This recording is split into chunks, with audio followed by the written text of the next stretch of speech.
Hi witches, so today we're going to be talking about another divinatory method. We've been talking about tarot. I rambled yesterday incoherently about oracle decks and I apologize for that video. I realize it was kind of garbage, but I'm trying. Anyways, today we are going to be talking about Lenormand reading. Now, this is a French word, and that is one of the three languages I don't speak, so I'm sorry, but you may have run across this term if you have been researching tarot cards or other divinatory methods. So it's similar, but it's a little bit different.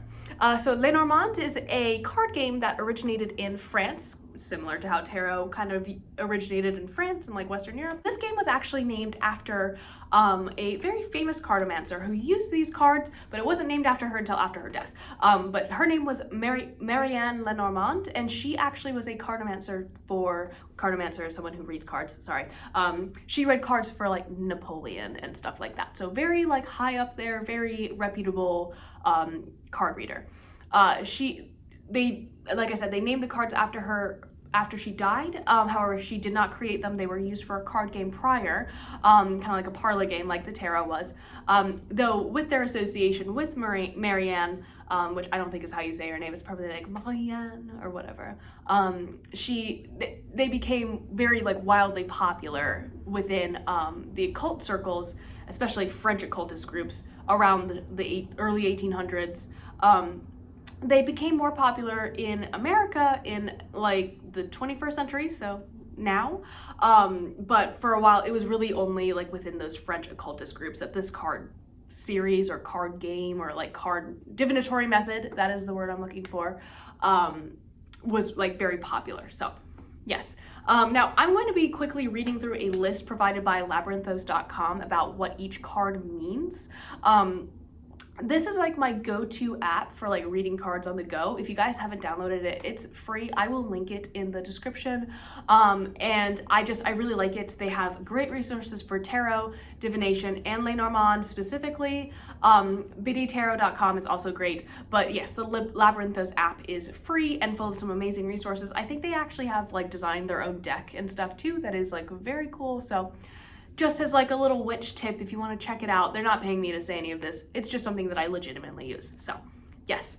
So I'm just going to read through. You can find this list on their website as well if you want to copy it into your book of shadows. But I wanted just to read out, the cards and what they're associated with because it was like something new for me to learn. I hadn't really like messed around with these cards or anything.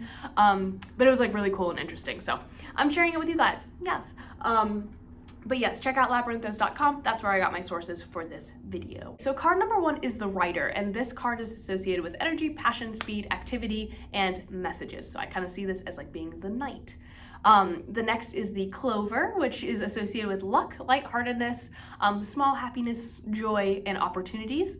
The next card is the Ship, which is associated with departure, farewell, travel, voyages, distance, etc. So you can kind of see like it's like the card image and then the meaning are very easy to suss out. If you forget something, it's like, oh yeah, the ship journeys. Yeah, duh, that makes sense. The next is the House, which of course is associated with the home, establishment, safety, tradition, custom, and privacy. So again, like a house, like a home. Next card is the Tree, which is associated with growth, groundedness, personal growth, spirituality, health, which I think is really cool. I like trees, so that's a neat card to have. There's the card of Clouds, which are associated with confusion, unclarity, or I guess lack of clarity, misunderstanding, insecurity, doubt, and hidden secrets, which I think we can see in the image of a cloud, covering up the sun. The next is a Snake card, which is very cool. I love a good snake card. And that is associated with desire, seduction, deception, attraction, sexuality, wisdom, and forbidden knowledge. So you can kind of see the Christian influence there with like the snake in the Garden of Eden and good and evil and all of that. The next is the Coffin, which is like kind of creepy and like kind of goth, which is why I'm like, I kind of need these cards, I guess. But that is associated with the ending of something, death in and of itself, like it's pretty on the nose with that. A funeral, loss, grief, mourning, sadness. So a lot of the meanings are really on the nose, whereas I feel like with the tarot, you kind of have to search around and like suss out the meaning, especially when you first start. So these are pretty cool where you're just like, ah yes, a coffin, has someone died? Like, that's kind of the vibe I get. The next card is a Bouquet of Flowers, and this is associated with flattery, pleasantness, like etiquette, cordiality, which is a hard word for me to say.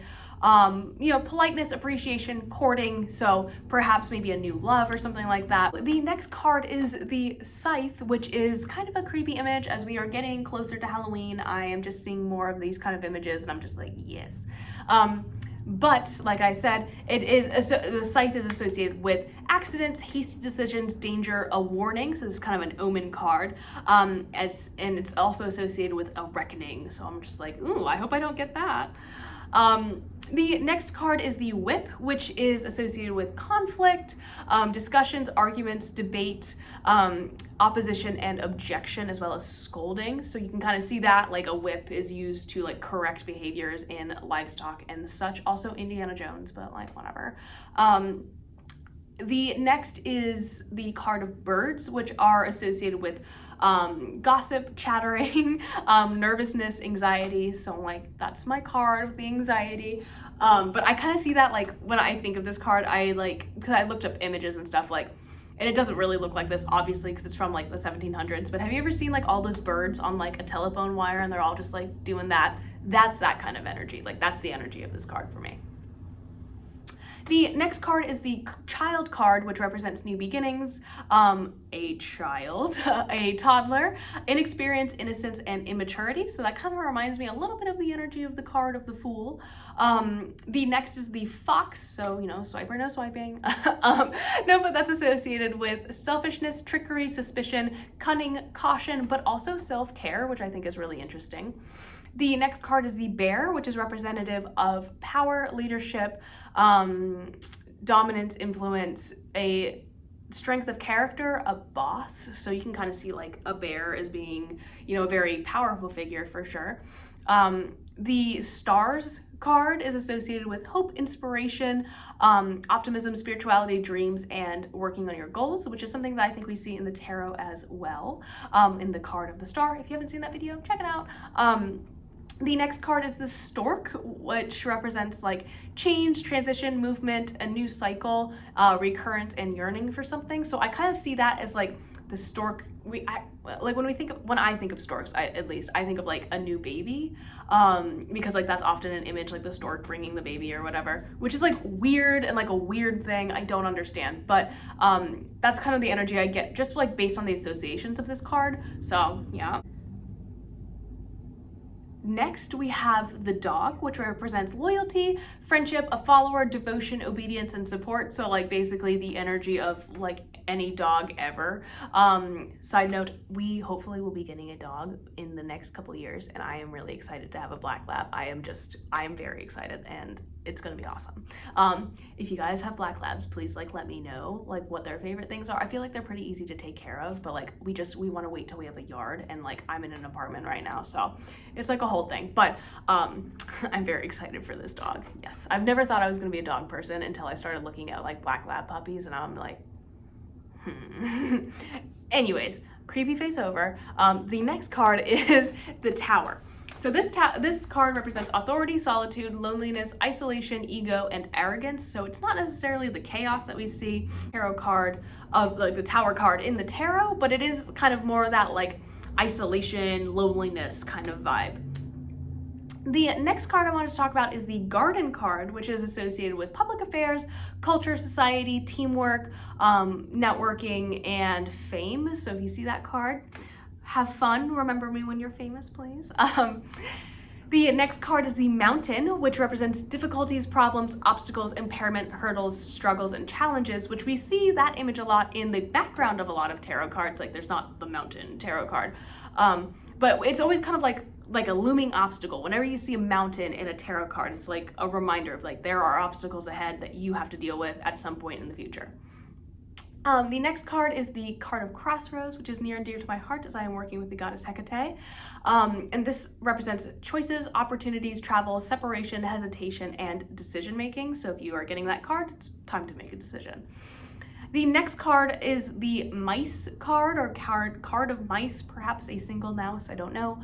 And that is associated with disease, which is gross, but also deficiency, depletion, destruction, flaws. It's just kind of like a negative card to get. So you don't want to get the mouse card. They're not exactly the mice that you find in Cinderella. The next card is the heart card, and that of course represents love, amity, romanticization, forgiveness, reconciliation, just like love and charity. So it's pretty straightforward on that one. The next card is the ring card, so like a ring on your finger. I usually have a bunch of rings on. I forgot to put them on today, of course. But that represents commitment, promise, honor, partnership, cooperation, and cycles. So it's kind of like that iconic image of like a wedding ring, or a promise ring or engagement ring, something like that. The next card is the book. We are almost done, guys, I promise. The next card is the book, which represents secrets, knowledge, education, information, research, and studies. The next card is the letter, which is representative of like speech, conversations, information, communication. They also wrote down document, email, and speech. So I don't know if that's necessarily an association, but maybe like it's something that you should be looking out for, like in your life, like an important email, an important letter, etc. So the next card is the man card, which is not what you think of, like, oh, I've to turn in my man card, like, which is a dumb concept. But anyways, it points to a male in the person who's asking the question, so that's called the querent, a male in their life, so the person that you're reading for. If the person that you're reading for identifies as a man, it could also point to their masculinity and their concept of masculinity. So there's that. Next card is the woman card, so the converse, and it is a female in the querent, or the person that you're reading for, life. And if the person like identifies as a female, it could be just asking them to explore their femininity. Next card we see also in the tarot, but that is the Sun card, and that represents happiness, victory, success, power, warmth, and truth. So a lot of the same associations that we see in tarot. The Moon is the next card, and that represents subconscious, intuition, emotion, fears, desires, and fantasy. So again, very similar meanings to the tarot card, the Moon. If you haven't seen those videos, check them out.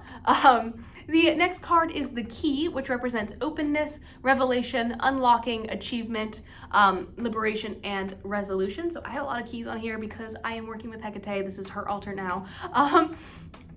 So I really like that idea and that concept. The image of the key is like very important to me in my life, so I like that card a lot. The next and third, we're almost done, I promise. The next card is the Fish, which represents finances, business, wealth, values, gain, and abundance. The Anchor represents stability, restraint, security, resilience, durability, and laying foundation. So a lot of these are really self-explanatory, which is like really neat and great for beginners. And then finally, the final card, the 36th card in the Lenormand deck, is the Cross, and that represents duty, conviction, suffering, burden, intolerance, principles, and indoctrination. So I feel like that is really kind of like, it kind of reads Christianity a little bit. It's just like, ooh, yikes, like indoctrination, ooh. Yeah, just that kind of just tickled me when I was doing my research. I was like, oh wow, they really just like came for Christianity, great. But anyways, that was so much. But I'm very excited to talk about this topic. If I can find a really cool Lenormand deck, I am definitely going to show you guys, so that way you can see what each of the cards look like. But I do recommend just like giving it a quick search. Like, it's not super hard to find. But you can definitely see some overlaps with tarot symbolism, which I think is really cool, and I really think speaks to our universal experience as like human beings, like across the board. I think it's cool to see that things kind of remain the same despite years passing by, that like symbols mean the same things, like the moon and the sun and love, and it's all kind of part of the human experience. So I hope that this video interests you. If you do work with Lenormand cards, like please let me know, and I would love to talk to you and like get your view of things and like how you read them. Generally, these cards are read in like pairs or set out on a table in what is called a tableau. I kind of forgot to talk about that. So it's a little bit different than tarot spreads. So it's a little bit more structured, I feel like. But if I am completely off on that and you do work with them, please let me know and I would love to talk to you. Anyways, that is all from from me today. I got my words all mixed up. That is all from me today, and I will see you guys tomorrow. Bye.